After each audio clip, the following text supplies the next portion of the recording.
Целосна поддршка за отворање преговори со Македонија и Албанија испрати новата председателка на Европската комисија.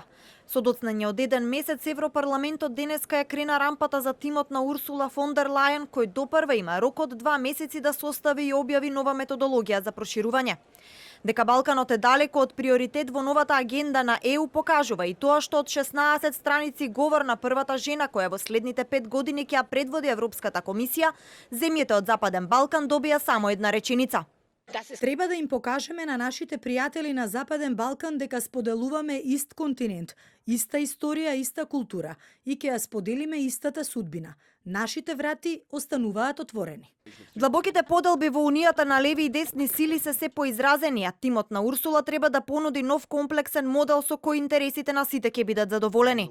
Подпредседателот на Европскиот парламент Пападимулис во ексклузивно интервју за Трилинг на ТВ24 вели дека единствениот начин унијата да се соочи со предизвиците е да продолжи со процесот на обединување. Social, regional. Имаме социјални и регионални нееднаквости, дистанцираност помеѓу богатите и сиромашните внатре во самата Унија помеѓу земите членки и таа постојано расте. Европската Унија е како велосипед. Ако сакаме да се движи, мора да вртиме со педалите. Многу важно за Европската Унија е да го зајакне своето обединување внатре и да го приклучи Балканот за да ја заштити својата независност од надворешни влијанија.